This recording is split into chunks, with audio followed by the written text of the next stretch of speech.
Hello, नमस्कार, जय हिंद। स्वागत है आप सभी का आपके अपनी YouTube channel nursing guide classes के अंदर। तो फ्रेंड, एक बार फिर लौट आए हैं अपन। आज की क्लास है जो प्रीव्यू में रहने वाली है, लाइव नहीं रहने वाली है। कल से आपकी क्लास है वो लाइव कर दी जाएगी।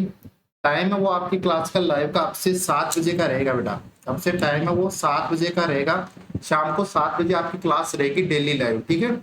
और कल की क्लास के अंदर जो कल आपको लाइव क्लास रहेगी उसके अंदर आम पर RMN-CHA प्रोग्राम के बारे में बात करेंगे, ठीक है। ये क्लास आपकी लाइव रहेगी जो कल रहेगी 7 बजे। अगर किसी बच्चे को 7 बजे के टाइम के रिगार्डिंग कोई इश्यू है तो जरूर कमेंट करें। उसके अकॉर्डिंग उस जो टाइम है वो अपन चेंज कर पाएंगे, ठीक है। आज की क्लास को स्टार्ट करते हैं। आज की क्लास का पहला क्वेश्चन क्या है बेटा? क्वेश्चन क्या पूछ रहा है कि मलेरिया इज ए, कि मलेरिया क्या है। आप लोगों को आज की क्लास के अंदर जो जो इश्यू फेस होते हैं, वीडियो सही से नहीं आ रहा है, वॉइस सही से नहीं आ रही है, वॉइस स्लो आ रही है, वीडियो स्लो आ रहा है, वो सारे आप लोग कमेंट करेंगे क्योंकि कुछ टेक्निकल इश्यू था। आज की क्लास एक चेक करने के लिए बनाई जा रही है कि बेटा को आप लोगों को वीडियो वो सही से आ रहा है या नहीं आ रहा है, ठीक है। आपसे पूछा गया कि मलेरिया क्या है। तो मलेरिया एक जूनोटिक डिजीज है, एक वायरल डिजीज है, बैक्टीरियल डिजीज है, प्रोटोजोअल डिजीज है। कमेंट जरूर करना है जिससे मेरे को पता चले कि किन किन बच्चों ने जो लाइव में प्रेजेंट होते हैं उनमें से किन किन बच्चों ने क्लास को देखा है, ठीक है। आगे चलते हैं तो इसके बारे में देखो बात करते हैं अपन। तो क्या बोल रहा है बेटा कि malaria is a protozoal parasitic disease. के मलेरिया क्या है बेटा? आपका प्रोटोजोअल पैरासाइटिक डिजीज है जो किसके द्वारा कोज होता है? जो कोज होता है प्लाज्मोडियम के द्वारा। किसके द्वारा कोज होता है? प्लाज्मोडियम के द्वारा कोज होता है। और ट्रांसमिट कौन करता है इस बीमारी को एक आदमी से दूसरे आदमी में? वो करता है फीमेल एनाफ्लिस मॉस्किटो। कौन करता है? फीमेल एनाफ्लिस मॉस्किटो इसको ट्रांसमिट करती है।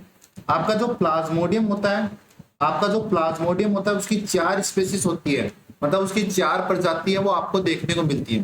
पहली होती है प्लाज्मोडियम फेल्सीफेरम, दूसरी होती है प्लाज्मोडियम वाइवेक्स, तीसरी होती है प्लाज्मोडियम ओवेल और चौथी होती है प्लाज्मोडियम मलेरिया। प्लाज्मोडियम फेल्सीफेरम जो होता है बेटा, प्लाज्मोडियम फेल्सीफेरम होता है ये हायर मोटिलिटी रखता है। यानी अगर प्लाज्मोडियम फेल्सीफेरम से आपको डिजीज हो रही है तो आपकी इसके अंदर डेथ रेट है वो सबसे ज्यादा होती है। इसके कारण मरने की सबसे ज्यादा संभावना होती है। इसी कारण से ये मोस्ट कॉमन डेंजर भी माना जाता है, ठीक है। लेकिन इसका इंक्यूबेशन पीरियड कितना होता है? इंक्यूबेशन पीरियड होता है इसका 12 दिन का होता है फेल्सीफेरम का। प्लाज्मोडियम वाइवेक्स होता है ये मोस्ट कॉमन होता है, ये सबसे ज्यादा होने वाला मलेरिया है, ठीक है। इसके द्वारा सबसे ज्यादा मलेरिया की कोज है वो आपको देखने को मिलते हैं, ठीक है। इसकी हायर मोर्बिडिटी होती है, यानी सिकनेस रेट, बीमार करने की क्षमता, सिकनेस रेट है इसकी सबसे ज्यादा होती है, ठीक है।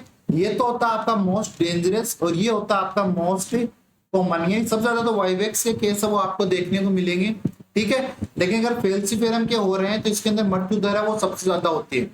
वाइवेक्स का इंक्यूबेशन पीरियड कितने दिन का होता है बेटा? 14 दिन का होता है, ठीक है। ओवेरी का जो होता है वो होता है, ओवेरियन का होता है वो होता है 17 दिन का, और मलेरिया का होता है वो होता है 28 दिन का।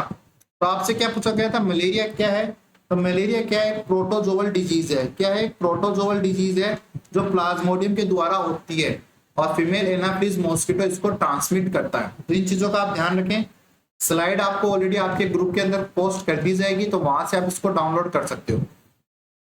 तो mode of transmission of malaria, malaria का मोड ऑफ ट्रांसमिशन क्या होता है? ड्रॉपलेट होता है, जैसे मैं खांसूंगा छींकूंगा तो उससे मलेरिया फैलता है। फूड बोन, कंटामिनेटेड फूड के खाने से होता है। वेक्टर बोन होता है या व्हीकल बोन होता है या ड्रॉपलेट होता है? तो बताइए अपना कि क्या होगा, वेक्टर बोन होगा या व्हीकल बोन होगा या क्या होगा? तो मलेरिया किससे होता है बेटा? मॉस्किटो के काटने से होता है। और मॉस्किटो वाली सारी चीजें किसमें आती है?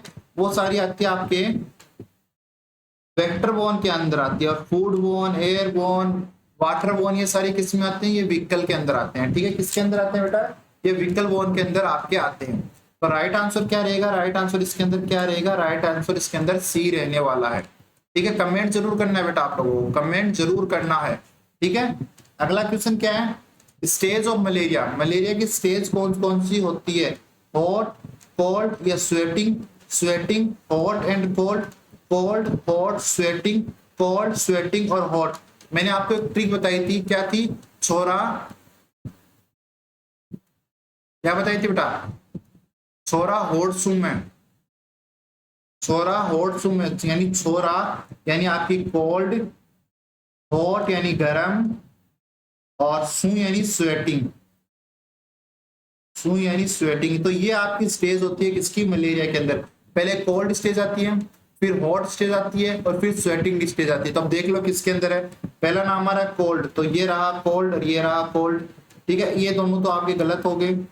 फिर आती है हॉट, तो यहाँ तो स्वेटिंग है लेकिन यहाँ हॉट है, तो राइट आंसर क्या चला जाएगा बेटा, राइट आंसर आपका सी चला जाएगा। राइट आंसर क्या चला जाएगा, सी चला जाएगा। ये आपके मलेरिया की स्टेज होती है। तो क्वेश्चन ऐसे ही पूछा जा सकता है, निम्न में से कौन सी मलेरिया की स्टेज नहीं है, तो आपको कोल्ड दे देंगे, हॉट दे देंगे, स्वेटिंग दे देंगे और फीवर दे देंगे। तो फीवर मलेरिया के अंदर नहीं आता, मलेरिया की कोई स्टेज के अंदर फीवर, वैसे फीवर आता है लेकिन स्टेज कोई फीवर स्टेज नहीं होती है बेटा, ठीक है। तो राइट आंसर यहाँ पर सी रहेगा। आगे चलते हैं, मलेरिया के रिगार्डिंग कुछ प्रोग्राम्स हैं उनके बारे में बात कर लेते हैं। तो मलेरिया डे कब बनाया जाता है, तो मलेरिया डे 25 अप्रैल को बनाया जाता है, ठीक है। मलेरिया वीक कब बनाया जाता है, तो मई के अंदर, 1 मई के जो वीक होता है उसके अंदर मलेरिया वीक है वो बनाया जाता है। मलेरिया मंथ कब बनाते हैं, तो मलेरिया मंथ था वो जून के अंदर बनाते हैं। National malaria control programme, national malaria control programme बेटा 1953 के अंदर आया था, ठीक है। नेशनल मलेरिया इराडिकेशन प्रोग्राम है, नेशनल मलेरिया इराडिकेशन प्रोग्राम है वो आया था 1958 के अंदर, ठीक है। National vector borne disease control programme 2003 से 2004 के बीच में आया था। इसके अंदर कौन कौन सी वेक्टर बोर्न डिजीज को इंक्लूड किया गया था, तो मलेरिया को किया गया था, डेंगू को किया गया था, फाइलेरिया को किया गया था, चिकनगुनिया को किया गया था, जापानीज इंसेफ्लाइटिस को, लेशमानियासिस जिसको काला जार के नाम से भी जाना जाता है, इनको इसके अंदर इंक्लूड किया गया था, ठीक है। तो ये प्रोग्राम्स है मलेरिया के रिगार्डिंग जो आपको याद रखने हैं।